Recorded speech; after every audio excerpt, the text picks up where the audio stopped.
Hola, sed bienvenidos a mi canal, El Rincón del Tejo. Yo soy Carlos y en este caso quiero hablar acerca de cómo enfrentar la búsqueda espiritual de una forma lógica y en la que tú no te transgredas a ti mismo, puesto que en esto de la búsqueda espiritual se generan transgresiones debido a que uno espera algo concreto de esta búsqueda, debido a que se imponen clichés acerca de cómo debe de actuar uno para ser una persona espiritual. A este respecto, pues, las religiones como el budismo han hecho mucho daño debido a que te imponen un cliché muy concreto de una persona que está siempre relajada, como adormecida la mayor parte del tiempo. Y lo cierto es que la mayoría de las personas no somos así. Muchos de nosotros no encajamos dentro de ese cliché, pues porque somos personas que tenemos cierta inercia, cierto ímpetu en el momento de hacer las cosas y que a lo mejor incluso no nos hace bien el estar ahí dedicando un tiempo al día a meditar. A lo mejor eres una persona que eres muy activa y eso, pues, en lugar de beneficiarte, te genera fastidio por tener que estar ahí sentado y diciendo, y bueno, si yo ahora no quiero estar aquí, ¿por qué tengo que estar? Pues bueno, hay otras maneras. Se puede practicar la meditación activa a lo largo del día. Desde mi punto de vista es la mejor manera de practicar la meditación, ya que puedes enfrentarte a tus demonios del día a día, compañeros del trabajo, compañeros de escuela, personas con las que coincides habitualmente. Y mientras te enfrentas a ellos cara a cara, puedes observar lo que pasa dentro de ti y puedes modificarte a ti mismo de manera en que esas batallas ya dejen de afectarte y con lo cual ganas la guerra. Entonces, en el aspecto de la meditación, digamos que hay otras maneras que pueden encajar con cualquier persona y no hace falta, pues, ser una persona que aceptes un cliché concreto de lo ideal para considerarte esto o aquello.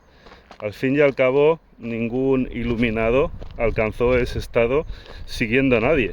Es que es algo obvio que ningún iluminado alcanzó ese estado siendo un seguidor, sino descubriéndose a sí mismo.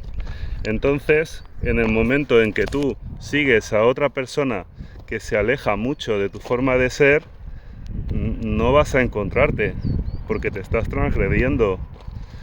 Y aquí ya no se trata de, oh, es que si no obras de esta manera es que no eres espiritual, porque claro, esas inercias son demonios. No, no, no tiene nada que ver con que uno tenga demonios o que no tenga demonios.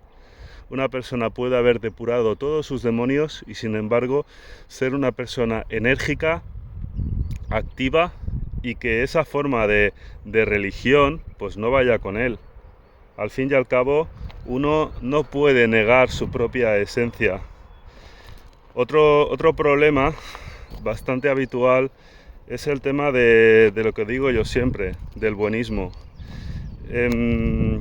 Uno no puede negar las cosas que hay dentro de sí mismo y uno no puede determinar que simplemente va a ser muy muy bueno para encajar en un cliché, en una creencia religiosa, porque entonces estás echando un tupido velo sobre tu oscuridad y esa oscuridad necesitas explorarla para saber quién eres tú. Es que al final lo realmente importante en la espiritualidad es saber quién eres tú y no lo bueno o lo malo que seas, porque sucede que cuando uno intenta ser muy bueno para encajar dentro de una religión, digamos que se está transgrediendo a sí mismo de manera que actúa en base a lo que se espera de él para encajar en esa forma de pensar, en esa espiritualidad, en esa religión, pero al obrar de esta manera se generan fricciones dentro de uno mismo, puesto que a veces hay días en los que tu energía es más luminosa y entonces si estás dentro de esta corriente pues religiosa o lo que sea budismo, New Age o lo que sea, pues estarás más afín a ello, pero habrá días en que tu energía se volverá más oscura y esos días te negarás a ti mismo, esos días lucharás contra ti mismo, y una lucha contra uno mismo es una lucha por desgaste que solamente puede acabar en derrotarte a ti mismo, por el hecho de no aceptar que tú, pues un día puedes ser luz y otro día puedes ser oscuridad. Entonces es muy importante fluir a favor de lo que sientes en cada momento.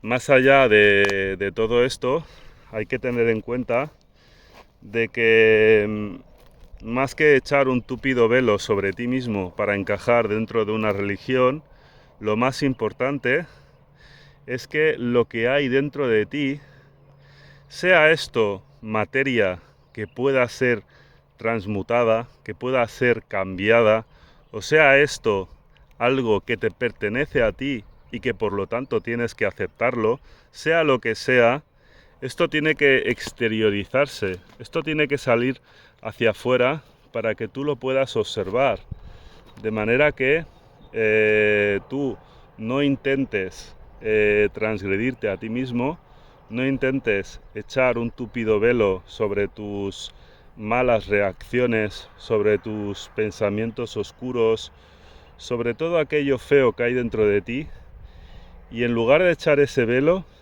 observarlo.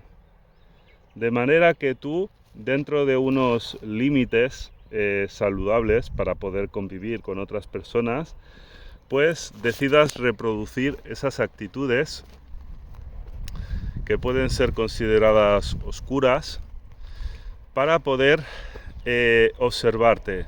Es decir, tú actúas de una manera que no es del todo luminosa y sin embargo, en lugar de arrepentirte, porque como he dicho muchas veces el arrepentimiento es algo muy negativo, pues te observas.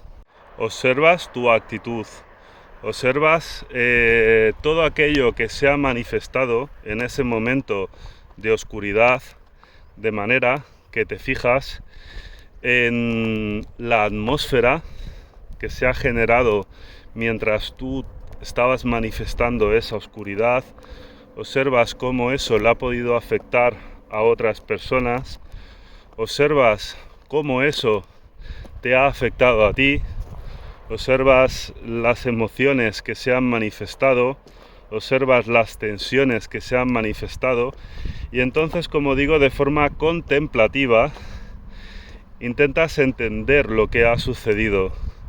No hace falta que te des a ti mismo una explicación.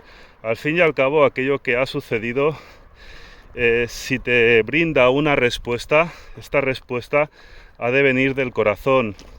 Y tú puedes, a lo largo de un tiempo indefinido, crear una imagen mental de esa situación que viviste, intentar recrearla con toda su atmósfera y entonces preguntarle por qué, sin palabras, sin mediar ni una sola palabra, ni siquiera un por qué. Y de esta manera, pues muy probablemente en algún momento obtendrás una respuesta en base a aquello que sucedió. Pero en cualquier caso, como digo, no hay que arrepentirse, porque el arrepentirse es comprimir un muelle y hacerte pequeño al mismo tiempo. De manera que cuando comprimes un muelle y te haces pequeño, aquello que se ha comprimido y se ha hecho pequeño, siempre intenta regresar a la posición anterior, ¿vale? Entonces, la comprensión es algo que hace crecer, mientras que el arrepentimiento es algo que hace menguar y que además en otra ocasión, más adelante, te hará saltar como un resorte con mucha más fuerza. Luego, al contrario de lo que dicen las religiones, uno ha de observarse, uno ha de aceptar quién es, pues porque a lo mejor dentro de uno mismo uno se cree que es muy bueno y tiene ciertas oscuridades. Y esas oscuridades se han de manifestar de manera que las sientas y no las niegues. Porque cuando tú sientes una oscuridad dentro de ti, un pensamiento que no está alineado con lo que se espera de una persona, pues dentro de la espiritualidad o dentro de una sociedad, digamos que te estás generando un dolor de cabeza y te estás destruyendo a ti mismo por no aceptar aquello que está dentro de ti. Y es que en verdad nadie está a salvo del mal, sino observar lo que sucede en la política, por ejemplo con estos casos de abusos de menores, como la isla de las Lolitas, de Jeffrey Epstein, o los centros de menores aquí en España que se han utilizado como prostíbulos. Al fin y al cabo, todo ello con toda seguridad se ha utilizado para que ciertos políticos claudiquen y obedezcan al amo. Entonces, tú puedes ser un buen político y a lo mejor eres íntegro, pero ¿y si tu hijo ha hecho algo malo? ¿Serías capaz de condenar a tu hijo por no condenar a la humanidad? ¿O elegirías condenar a la humanidad por no condenar a tu hijo? Esto es un tema bien espinoso y bien peliagudo. Yo no podría responder a esto porque no soy padre. No obstante, podemos ver que nadie está a salvo del mal. Entonces, renegar del mal y tener al bien en un pedestal como un fin superior es algo que nos convierte en personas débiles, puesto que el equilibrio entre el bien y el mal nos da la fuerza y la individualidad, ya que al fin y al cabo el bien, cuando se tiene ahí puesto en un pedestal como un fin superior, nos acaba remitiendo al bien común de la sociedad. Pero claro, esa sociedad y ese bien común es un rebaño, y ese rebaño está pastoreado por las élites. Ese rebaño realmente no tiene identidad propia. La identidad a ese rebaño se la da el amo. El amo decide lo que está bien y lo que está mal, y a través de sus medios de comunicación, que tan solo sirven para manipular, ya que muestran unas estadísticas infladas con el único fin de respaldar su discurso, digamos que el sistema va llevando al rebaño hacia donde ellos quieren, y tener en cuenta de que nunca nos van a llevar hacia una utopía. Eso ya se está viendo desde hace mucho tiempo. Entonces, seguir a este rebaño es un error, puesto que, como digo, el rebaño no tiene identidad. Además, el Estado cada vez se infiltra más en los asuntos de alcoba de las personas, de manera que cada vez hay menos margen para que el individuo se defienda del agresor, utilizando pues sus propias herramientas, utilizando ese lado oscuro para enfrentárselo a aquella persona que intenta dañarle, ¿de acuerdo? Entonces, si queremos ser un individuo, deberemos de solucionar nuestros propios problemas al margen del rebaño, y ello nos remite al equilibrio entre el bien y el mal. De esta manera, alcanzando este equilibrio, seremos un fractal de Dios, ya que Dios es bien y mal al mismo tiempo. Solamente hay que ver los símbolos como el yin y el yang, donde el bien y el mal están en equilibrio. Entonces, cuando uno alcanza este equilibrio, al ser un fractal de Dios, queda conectado con Dios. Y de ahí, pues quién sabe, quizás a la masa crítica, porque al fin y al cabo, con toda seguridad, el instinto procede de la masa crítica, tal y como se pudo observar en el experimento del 100º mono, donde les dieron a comer a los monos unas verduras, unos tubérculos, y se los tiraban a la arena. Entonces, cuando estos tubérculos se manchaban con la arena, los monos al comérselos se llenaban la boca de arena.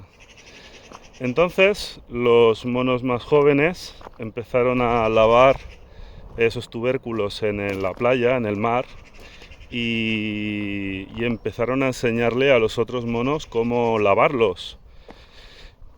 Entonces, cuando cierta cantidad de monos supieron cómo hacerlo, resulta que todos los monos de esa isla sabían cómo hacerlo. Incluso los monos de otras islas que no tenían contacto con esa isla. El experimento se repitió por todo el mundo y en todo el mundo todos los monos sabían cómo limpiar esos tubérculos. Ello quiere decir que de alguna manera cuando alcanzas la conexión con el todo se produce una masa crítica. Esa masa crítica la conseguiremos como individuo, conectándonos con el todo cada uno de nosotros, no a través de un rebaño, porque el rebaño no está conectado al todo, el rebaño está conectado al pastor. El pastor, que es el sistema, pues los miembros que componen ese sistema con toda seguridad estén conectados al todo, a través del lado oscuro, claro. Bueno, todo esto son teorías filosóficas imposibles de comprobar. El experimento sí que está comprobado y dice mucho de sí. Lo que pasa es que yo tampoco quiero empezar a ir muy lejos en aquello que no puedo probar por mí mismo. En todo caso, creo que ser un individuo es algo mucho más sano que ser una ovejita que forma parte de un rebaño.